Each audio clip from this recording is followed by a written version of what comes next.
Hello and welcome to this edition of This Week in the News on Zodiac, a recap of key stories we carried in the week. You're with me, Chancellor Mlozabanda, and coming up in this edition, Evangelical Association of Malawi declares 4 months of special prayers in response to increase in road accidents. Light aircraft crashes into Lake Malawi in Nkhotakota district. Youth and Society engages lawyers for legal action to help 59 families in Mzimba seeking justice on land issues. And in sports, Netball Association of Malawi says 80% of the Salima Sugar National Netball League sponsorship to go towards team and individual prizes. We now give you the news in detail. We start with news that the Evangelical Association of Malawi EAM has declared 4 months of special prayers in response to accidents being experienced in the country, claiming lives since June this year.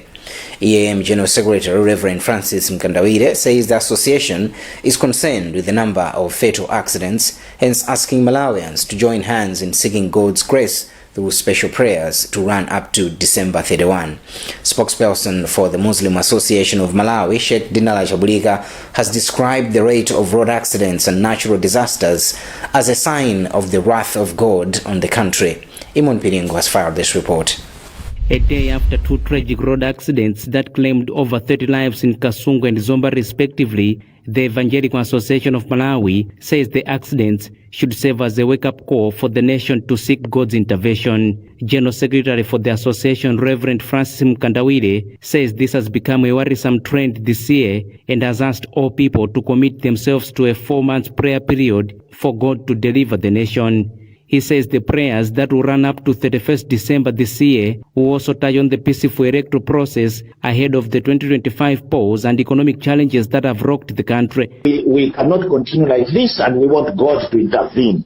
Therefore, as Evangelical Association of Malawi, we are calling for 4 months of prayer for all Christians and people of goodwill in this nation to commit themselves to praying for God to deliver this nation, for God to heal our nation. Spokesperson for the Muslim Association of Malawi, Sheikh Dinala Jabulika, says God is not happy with corruption and injustice in the country, hence the need to reverse the trend through prayers and mindset change. We can have special prayers, but I think the way forward is we should always work hard in praying to God to change the situation. And we can do that on our own. Each and every page. Encourage love one another. Encourage people who should not be involved in corruption. These are the kind of... And on Friday, of the bodies but one have been identified of the 26 people killed in the fatal Kasungu accident. 16 of the bodies were identified and collected on Thursday. President Lazarus Chakwera said he is saddened with the death of the 26 people in the Kasungu accident. Government spokesperson Moses Kunkuyu said the head of state was sharing the pain of family members whose relatives perished in the tragic accident. First, this is a tragic occurrence. 26 lives lost. These were parents, wives, husbands, and children from some families. We as government join the families in mourning the loss of their beloved ones. This is coming a few days after a similar incident happened in Choro where other lives were lost. The president is saddened by this loss of lives, and he expresses his sorrow and condoles the families. The president has directed us through his office to make sure that all the bodies are given decent burial and that provisions for coffins are made, provisions for transport, as well as other needs for the funerals to take place in a dignified manner. This is currently happening with some bodies having been identified by their families.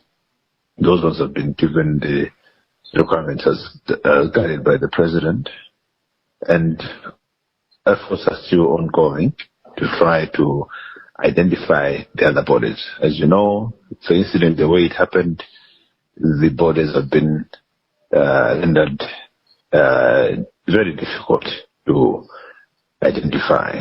So efforts are still being made, though with extreme difficulty. But those efforts are ongoing to see if others would go and report missing persons or see that their relatives that left in the morning are missing and they make an effort to follow up.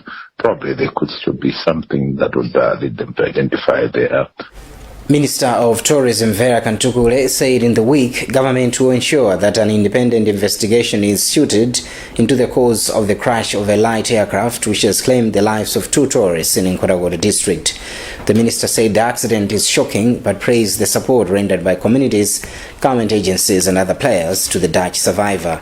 Kantukule said this in an interview after visiting the survivor Charlotte Lemstra, who was admitted to Nkhani District Hospital. Well, I'm sad that the accident happened, but I'm very impressed with our service providers. I think you have seen how she was taken care of here.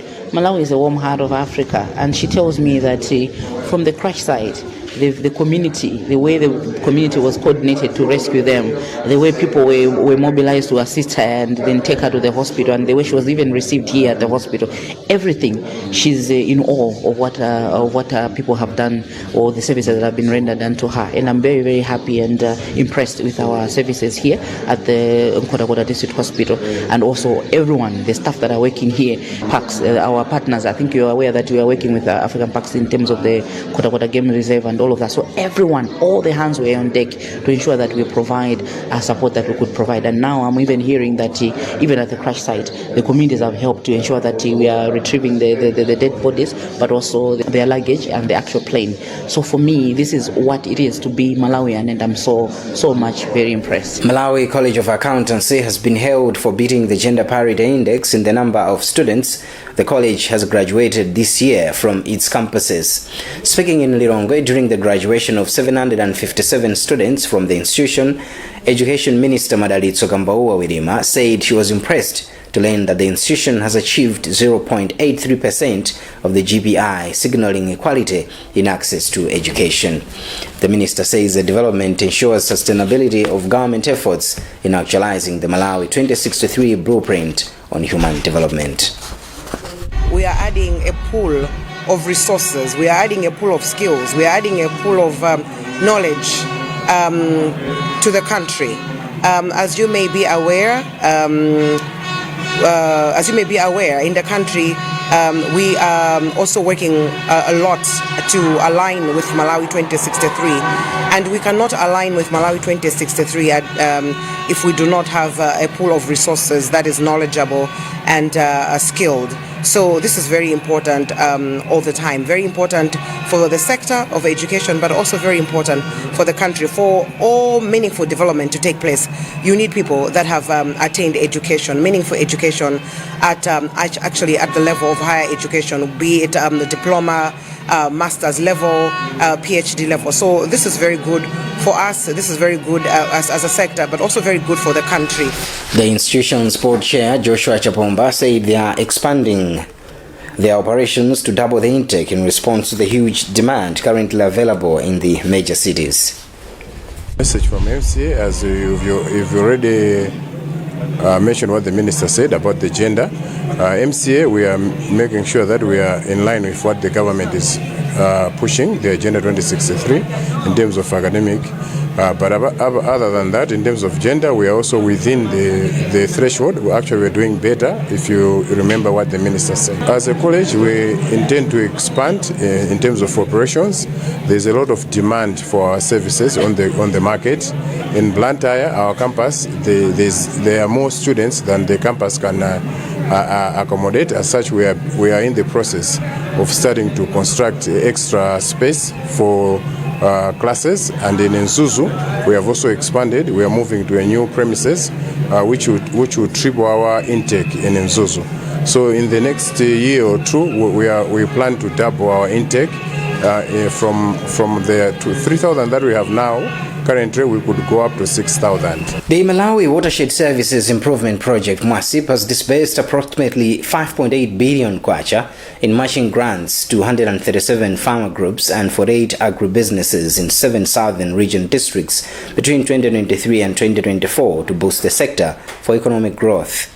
Andrew Chamanza, a technical team member of the project, says weak linkages between agribusinesses and farmers for produce purchases and instances of grants being used for unintended purposes are among challenges that have impacted on the project since its inception in 2020. You're watching This Week in the News on Zodiac. We'll be back.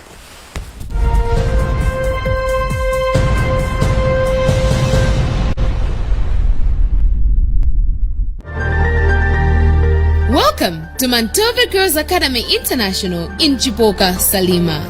Though we don't say much about ourselves, we are the best girls' private secondary school. In the past 2 years, we have registered high MSCE pass rates. Out of 46 girls, 44 passed MSCE with the highest, scoring 10 points. That's what we call good grades and better education. In 2022 to 2023 school year, we are expecting fireworks, 99% pass rate.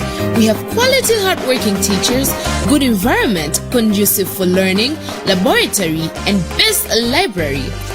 We believe this year a 6 points is achievable.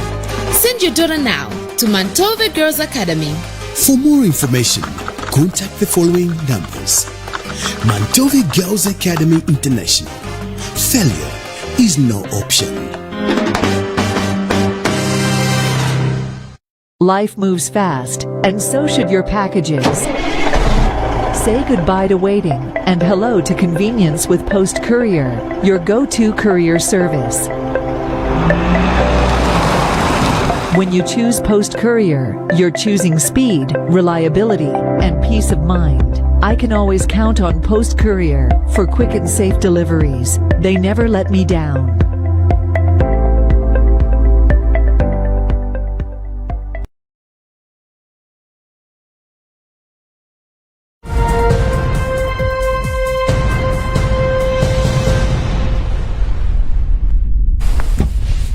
Welcome back. Another look at the top stories this week.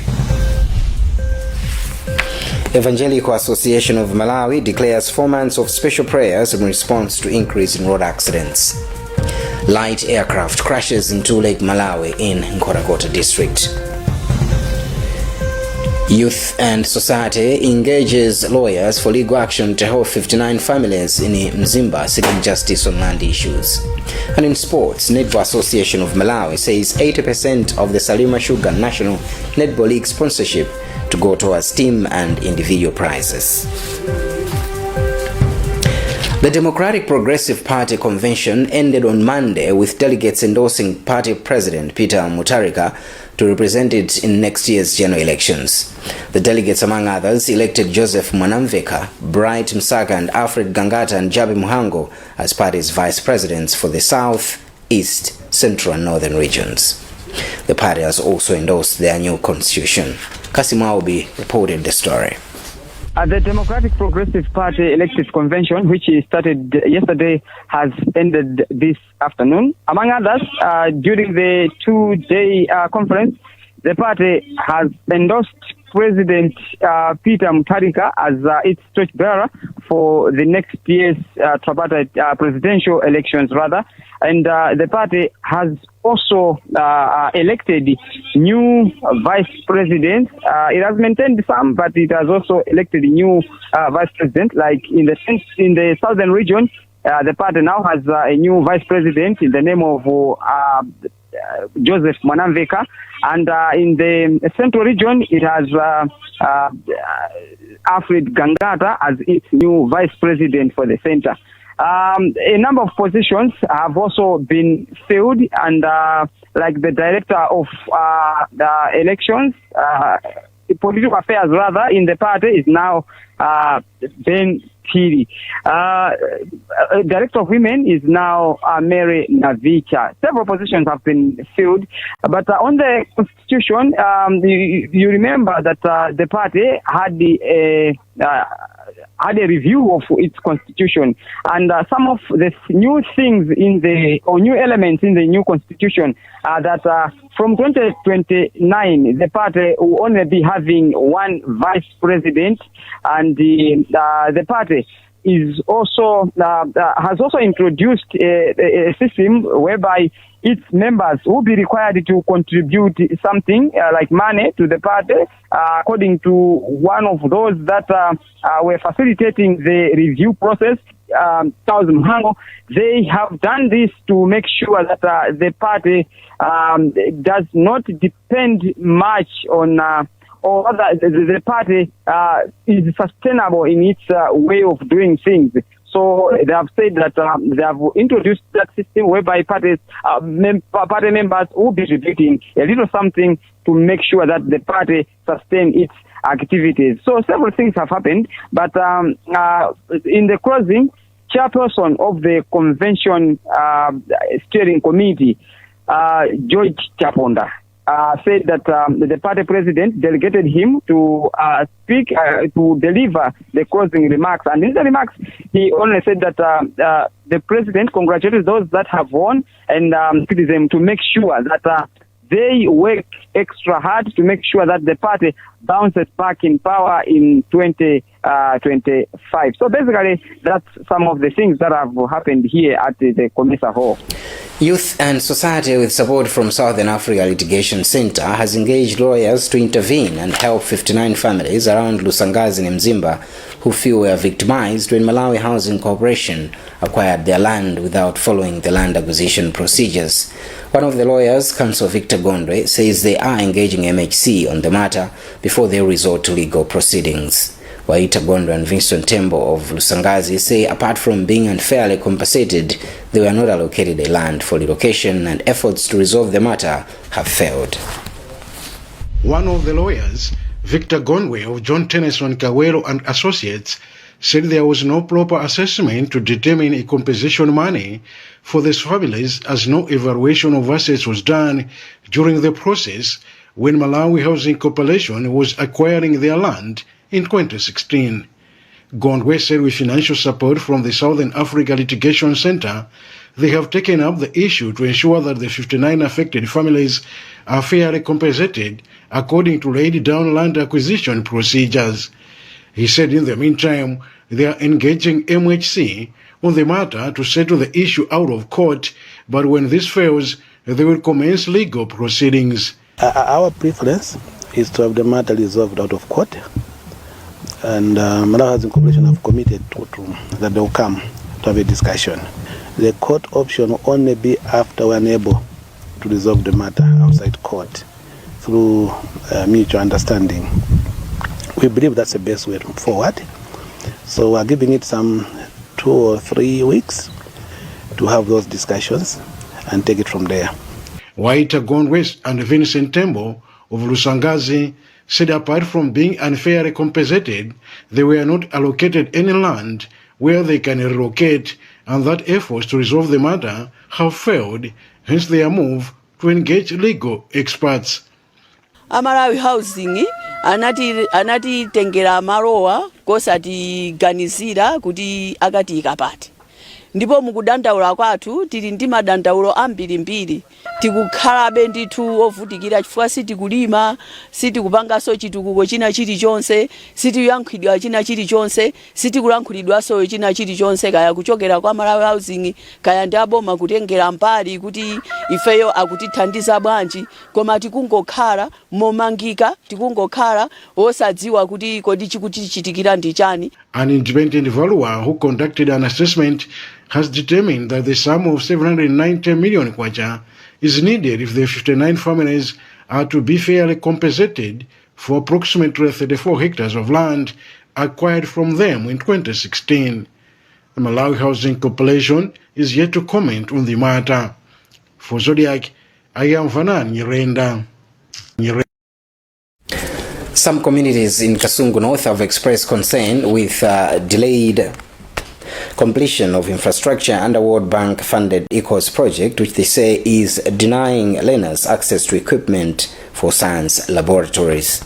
Head teacher for Kaluruma Community Day Secondary School, Emmanuel Nkhani, and Member of Parliament for Kasungu North, Mike Bango, have told Zodiac that, for example, construction of school blocks and a laboratory is yet to complete almost a year after the deadline. While communities want government to act on contractors delaying the project, Minister of Education spokesperson Mphatso Nkhani has asked for more time before commenting. No Nkubu with details. The World Bank funded Equity with Quality and Learning at Secondary School project was rolled out to improve school infrastructure and promote the teaching and learning of sciences by providing laboratories in targeted schools. Kaluma, Matandana and Chamakala Community Day Secondary Schools in Kasungu are among the beneficiary schools. Tundu Construction Company commenced the project at Kaluma CJSS in December 2022 and was expected to hand over the infrastructure in October last year.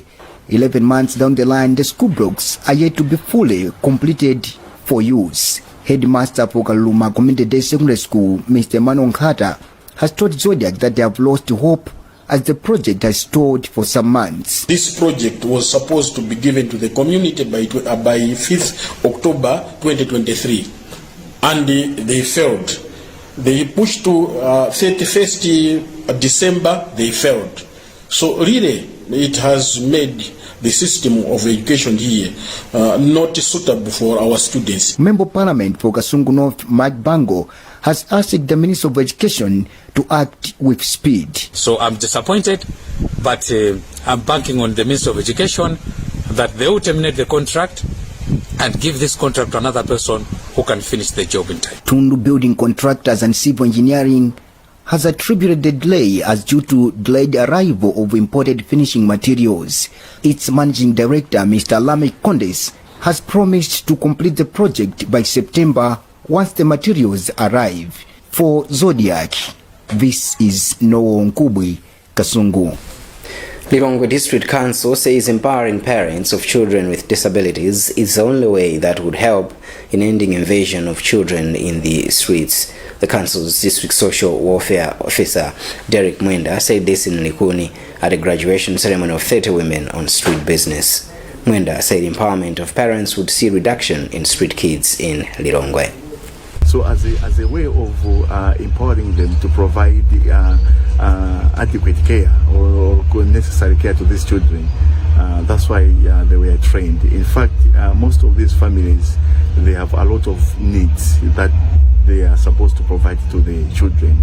So considering that these needs cannot only be provided by the government, cannot only be provided by the organizations, that's why the best way was just to empower them through the support of Found for Nations, an organization that is implementing this program in this area, in the district. And Programs Officer for Found for Nations that facilitated the training, Daniel Musiwa, said they saw the need to empower the women. Us, it comes from our vision, which is to have an inclusive Malawi where every child can grow and learn. And for us to be able to do that, we understand that a child's ability to grow and learn centers a lot around the environment that they're in. That's both in the school and where they come from, which is in the home. Now, if you look at what is happening in the home, you understand that differently abled children require an extra amount of care, and that also demands that for their financial expectations, the financial burdens on their families are a bit higher. And in sports, the Netball Association of Malawi says 80% of sponsorship chunk for this year's Salima Sugar National Netball League will go towards team and individual prizes. General Secretary Amikan Kauma has told us this is a commitment which the Netball governing body made to the sponsors after teams complained of receiving peanuts during the inaugural showpiece last year. This year's tournament rolls out in Lilongwe on Saturday. And that's what we had time for in this edition of